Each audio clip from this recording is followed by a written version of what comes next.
오늘 본문 말씀은 예레미야 49장 말씀입니다. 오늘 본문은 어제 본문인 예레미야 48장과 더불어서 이 남유다 주변의 나라와 민족들을 향한 멸망의 메시지를 선포하고 있습니다. 그 예언의 대상은 암몬, 에돔, 또 다메섹으로 대표되는 아람과 그리고 게달 및 하솔, 또 엘람입니다. 좀 생소한 나라들, 생소한 민족들의 이름이 나오지만 아무튼 남유다를 중심으로 이 주변국들, 그 바벨론까지 이르는 그 지역에 있는 모든 민족들이 오늘 본문까지 해서 이렇게 애굽에서부터 이 모든 민족들이 멸망의 메시지를 받게 됩니다. 이 예언의 대상을 따라서 오늘 본문을 한 단락씩 묶어 보자면은 이제 총 5개의 단락으로 나눌 수 있겠습니다. 첫 번째는 1절부터 6절까지로 여기에서는 어제 본문에서 다루었던 이 모압의 형제 나라인 암몬에 관한 말씀을 주십니다.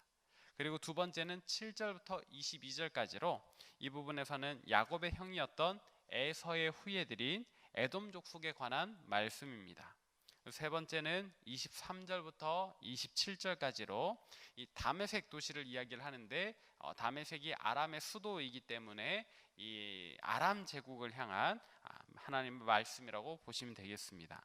그리고 네 번째는 28절부터 33절까지로 게달과 하솔을 향한 메시지. 그리고 이 게달과 하솔은 우리에게 좀 생소한 도시들입니다만 아무튼 이렇게 이 생소한 나라일지라도 이 나라들을 향한 하나님의 멸망의 메시지가 들어 있습니다. 마지막 다섯 번째는 34절부터 39절까지인데요. 여기는 훗날 바벨론의 수상궁, 그러니까 황제 별장에 놓여지는 그 엘람이라고 하는 나라에 대한 메시지입니다. 우리는 오늘 본문을 통해서 어떤 교훈을 얻을 수 있을까요? 오늘 본문을 통해서 우리는 어떤 영적인 메시지를 깨달아야 하는 것일까요? 오늘 본문 말씀은 어제 본문에 이어서 연결되는 말씀이기 때문에 사실 어제 말씀과 거의 똑같은 결론을 우리가 얻게 됩니다.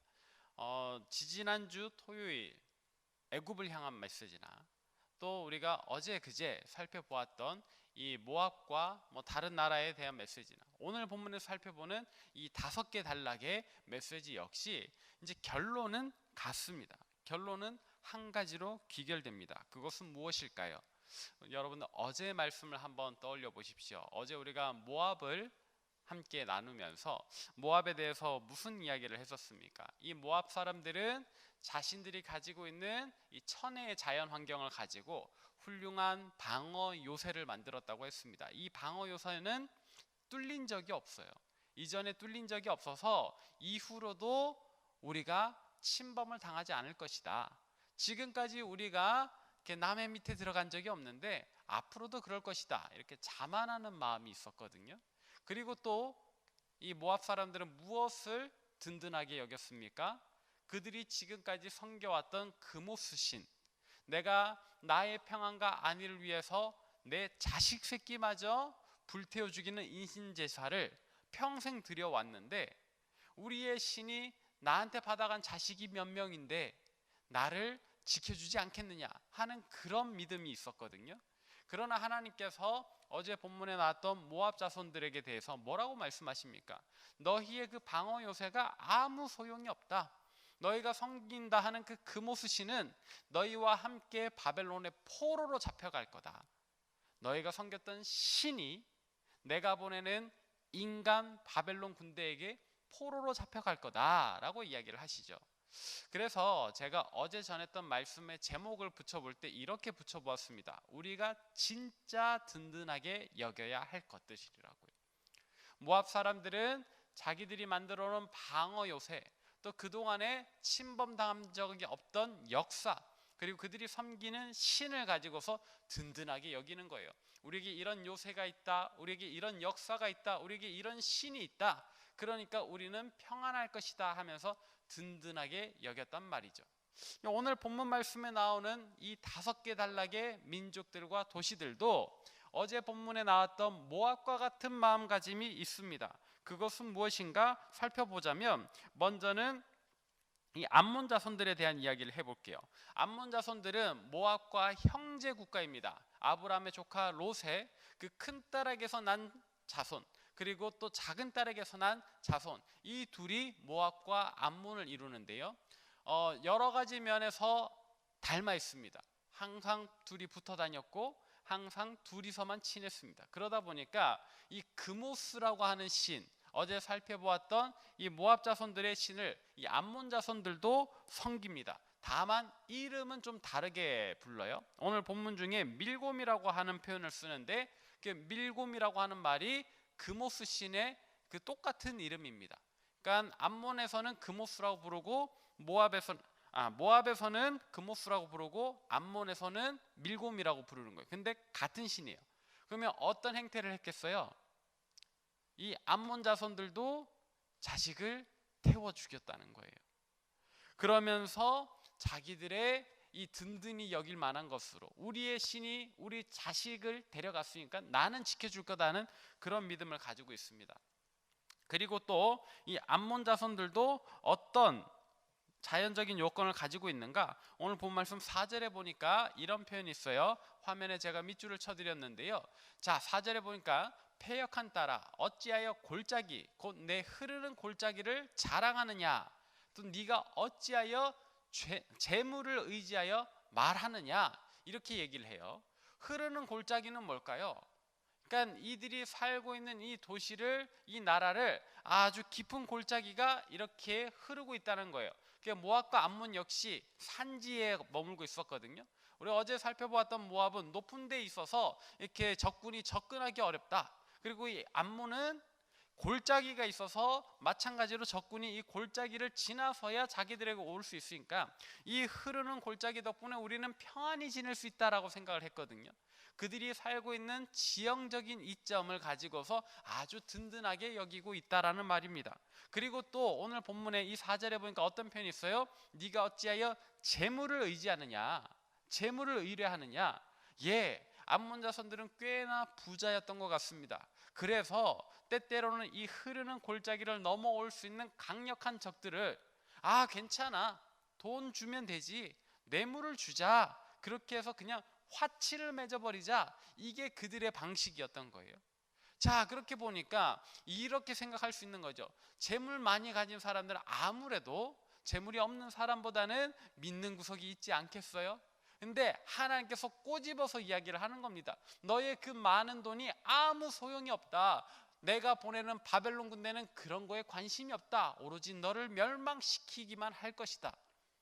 자, 이렇게 보면 암몬 자손들이 자랑하는 이 깊은 골짜기와 그들이 자랑하는 그 많은 재물이 무슨 소용이 있습니까?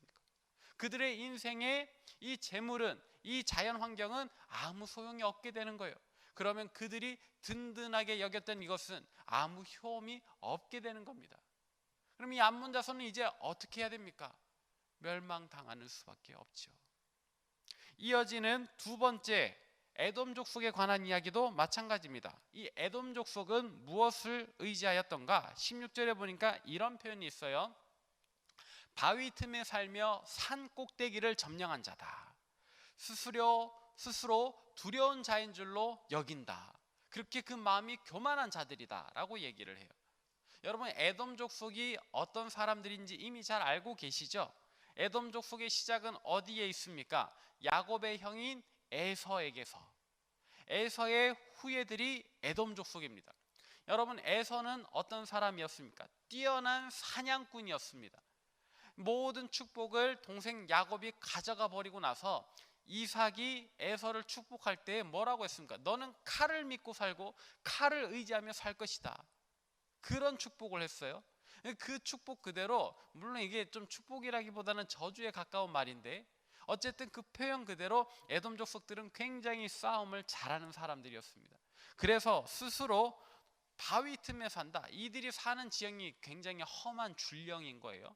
막 보통 사람들은 살기 어려운 그런 험악한 산지 줄령에서도 이들은 사는 거죠. 그러면서 산 꼭대기를 점령했다. 완전히 이 일대를 다 장악해 버린 겁니다. 그래서 그들 스스로 이렇게 이야기를 하는 거예요. 나는 참 강하구나. 우리는 참 강하구나. 우리 민족은 정말로 힘이 있구나. 그래서 그 마음에 교만이 피었다라고 하잖아요. 이거를 쉽게 말하면 자기 자신을 믿는 족속들입니다. 우리가 살다 보면 때론 그런 사람을 만나죠. 난 나를 믿어.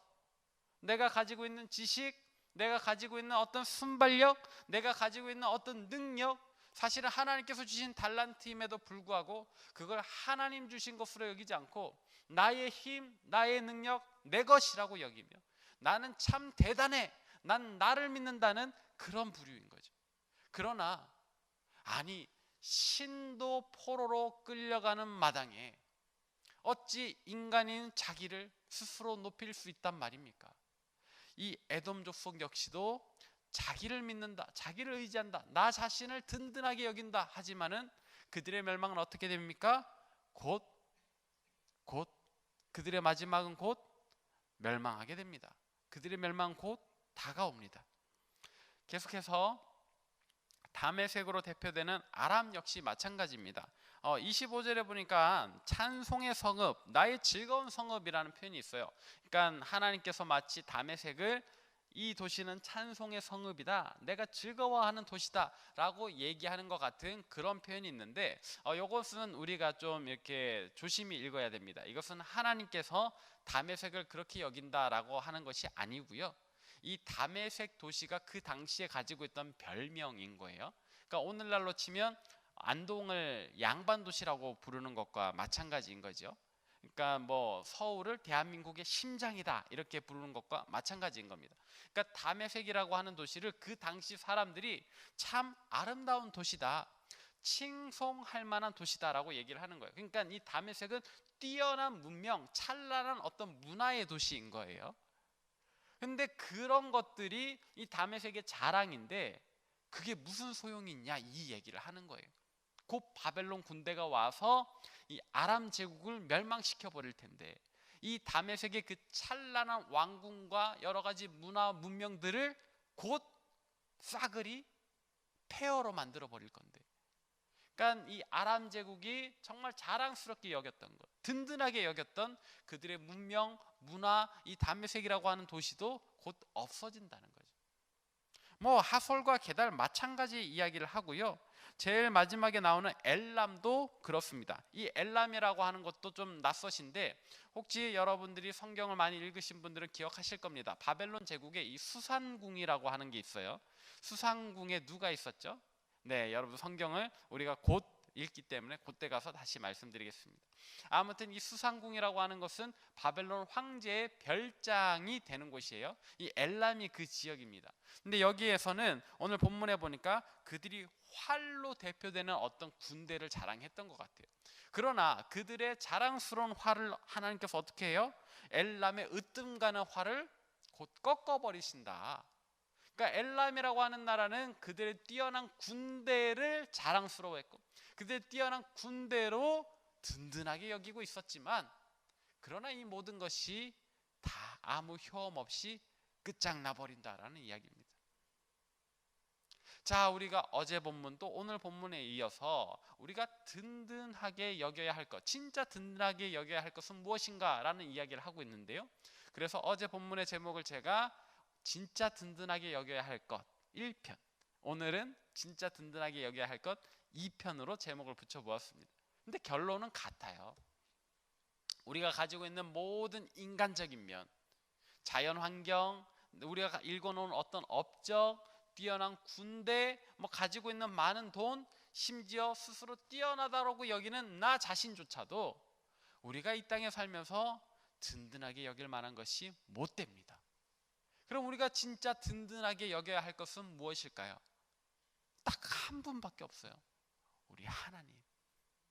우리 하나님 한 분만 우리가 든든하게 여길 수 있는 겁니다. 우리 하나님 한 분만 우리가 의지할 만한 것입니다.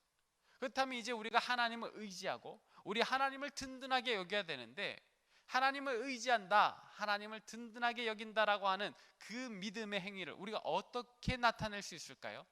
어제 말씀의 결론과 같다고 했습니다. 하나님의 말씀대로 사는 것입니다. 우리가 아까 불렀던 찬송가의 가사가 그렇잖아요. 우리가 아까 불렀던 찬송가의 2절 가사는 어땠습니까? 제가 읽어드릴게요. 주 말씀을 믿는 사람은 그 마음이 시원하다라고 합니다. 이게 중요해요. 하나님을 믿는 사람이 시원한 거예요. 든든하게 여길 만한 것, 그리고 그 명령을 준행하는 자 그 길이 환해진다. 세상에 돈이 많다고 그 마음이 시원한 거 아니에요. 내가 어떤 뛰어난 능력이 있다고 그 길이 항상 밝은 것 아니라고요. 하나님의 말씀을 믿는 자, 하나님의 말씀을 준행하는 자라야 그 마음이 진짜 시원할 수 있고 그 길이 밝기, 환할 수 있다. 그러기에 우리는 오늘 어떻게 해야 합니까? 어제 결론과 마찬가지라고 했습니다. 어제 우리 하루를 돌아보면서 과연 내가 어제 하나님 말씀대로 잘 살았던가, 이 시간 기도하시면서 한번 돌아보십시오.